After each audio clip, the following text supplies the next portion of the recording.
Hi, everybody. This is Miss H. Here to give you guys a mini lesson on persuasive essay writing with a focus on body paragraphs. So this is going to be our focus today, body paragraphs.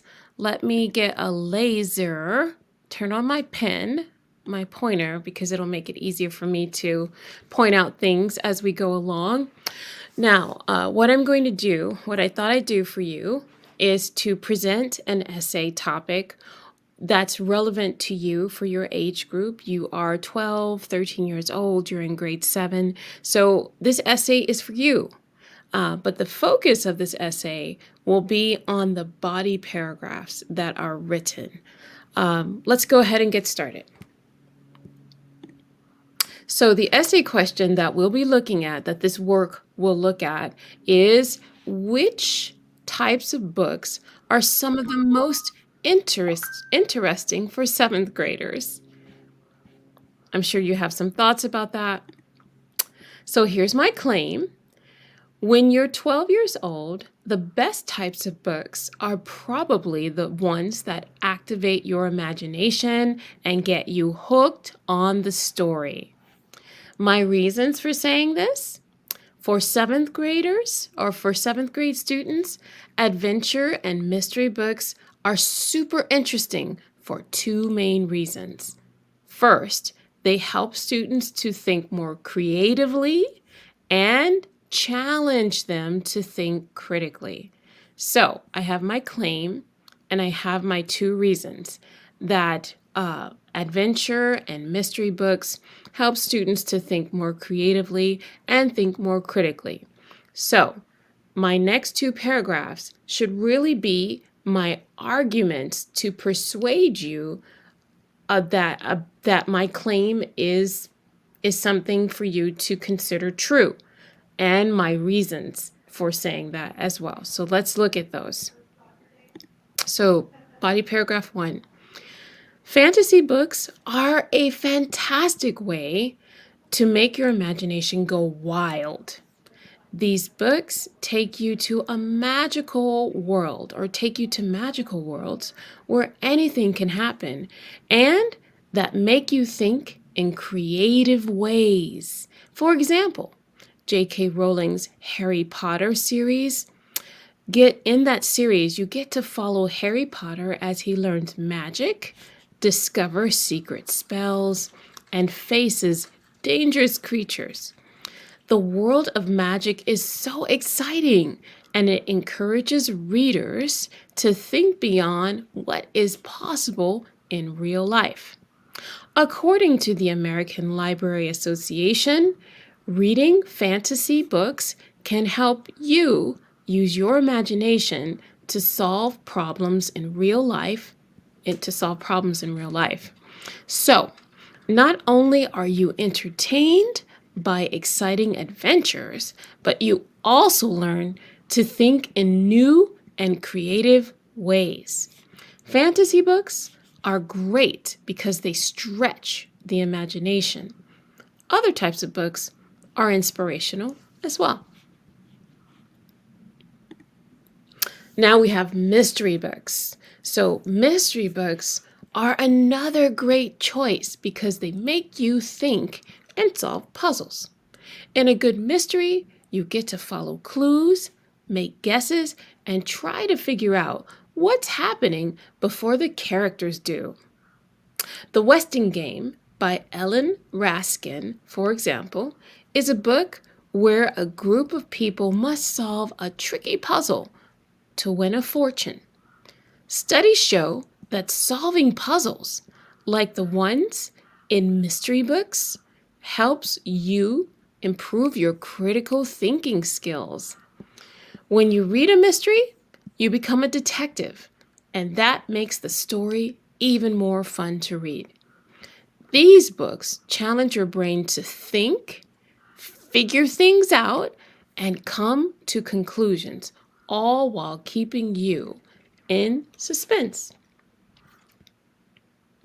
So then I have my conclusion, which we're not going to focus on now. Our focus today is on these body paragraphs. So At this point, I want you to grab your own work and listen to this first, my explanation, and then I want you to rewind or go back to this section, paragraph 1, with all these nice little colors here, and you're going to go step by step or sentence by sentence through your own work. Let's go with the first sentence. So, fantasy books are a fantastic way to make your imagination go wild. This is my topic sentence. So you should have as your very first sentence in your very first paragraph a topic sentence, which is really important. And your topic sentence should actually reflect one of your reasons. It should reflect your claim, and then more specifically, that first reason that you talked about. So my first reason was about adventure books helping us to think more creatively. So my topic sentence reflects that fantasy books or adventure books are a fantastic way to make your imagination go wild. That's my first reason. Now, under that are my supporting details. So here we have a supporting detail sentence, which says, these books take you to magical worlds where anything can happen and that make you think in creative ways. So let me review really quickly. Your topic sentence is the first sentence in your body paragraph. After that comes your supporting detail. Now you can have one or two sentences that are your supporting detail. This detail supports this topic sentence. And then after that, I have my example. And how do you know that this is an example sentence? Well, it says, for example, right here. And then I make reference to J.K. Rowling's Harry Potter series. And I say a little bit about it, that you get to follow Harry as he learns magic, he discovers secret spells, and faces dangerous creatures. Now, this is not only my example, this is also an example of pathos. There's a little bit of emotion to this, where I talk about him learning secret spells and facing dangerous creatures. So I'm using pathos to attract, actually not pathos, because J.K. Rowling is not an expert. It's actually ethos. I'm using ethos. I'm appealing a little bit to your emotions to attract you to my example. And I'm also giving an example. So at this point, we have our topic sentence. We have a supporting detail, and we have an example of ethos, which is also an example. Do you have these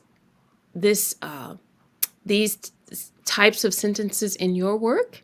Are they in this order? Because they should be. Now, I say here, the world of magic is so exciting and it encourages readers to think beyond what is possible in real life. Well, what is this sentence an example of? Some of you may have guessed it. This is analysis. So I'm not only giving an example, I'm explaining here in the next sentence why that example is important. What meaning is in my mind, how I'm thinking about this example, what it is I want you to understand from my example, I put in my analysis, which comes next. And then after this sentence, I give another example. But in this case, I'm giving you some logos. According to the American Library Association, reading fantasy books can help you use your imagination to solve problems in real life. So we know that logos, yes, it has to do with data, but also facts. So this is a fact that is found in the American Library Association in a resource, a source, a book by the American Library Association. And look here, I actually cite them as well. And I remember I'm going to teach you how to cite. So when you reference logos, or when you reference an expert, you do need to write that citation in. So there it is. And after that, I have some more analysis. I'm analyzing the importance of this source, this logos that I put here. So not only are you entertained by exciting adventures, but you also learn to think in new and creative ways. So this is my analysis. Fantasy books are great because they stretch the imagination. I have 2 sentences of analysis, and then one last sentence. I have here other types of books. There are also other types of books that are inspirational as well. I'm going to change part of that sentence. This is what we call our transitional sentence. So it's really important that you have between body paragraphs that you add one sentence at the very end that is like a little preview to the next paragraph that's coming. So let's look at paragraph 2. At this point, I bet you're a pro at this. Now you tell me, what does this sentence in white, what is this first sentence an example of? What does it show? You guessed it, this is our topic sentence. You always start with your topic sentence, which goes back to your reasons. So this is reason 2 for me, for my introduction. And then what comes after the topic sentence? That's right. This is my supporting detail. So here I have one sentence that's my supporting detail. And what comes after your supporting detail? Yes, an example. And in this case, my example is also an example of logos, pathos, logos/pathos. So we have here a reference to a specific author's work, and then a reference to a study. So I've got a little bit of logos going, I got a little bit of pathos going here as well. And then what comes after my example, which includes logos and pathos? Yes, my analysis. So I analyze, I give you some understanding of why I gave this example. When you read a mystery, you become a detective, and that makes the story even more fun. This is my analysis. This is me telling you what's important about what you just read as my example of logos and pathos, why it's important. And then finally, I have my transition sentence, which will take us to the conclusion. I say these books challenge your brain to think, figure things out, and to come to conclusions, all while keeping you in suspense. So this is my transition sentence. So just a quick recap of what should be in your body paragraphs. Number 1, you should have a topic sentence. Number 2, you should have a sentence of or 2 of supporting detail. And number 3, you should have an example or 2. And in that example or 2, you should have some logos, pathos, or ethos going. And make sure that you cite as well. Anytime you refer to an expert or you reference a book, you should cite. And then you should analyze what you've just said, which is to essentially tell the reader why what you said is important. You have to type that out, not just think about it's important. You have to tell the reader in your writing why it's important. And you don't have to say this is important because, just tell the reader. Well, in my case, when you read a mystery, you become a detective. This is my analysis. This is why I'm saying, this is my why this is important. What I've just given you as an example is important. And then finally, your transition sentence. So that's pretty much what I have for you for this particular session. Hopefully it wasn't too long. Feel free to rewind it as many times as you need to play.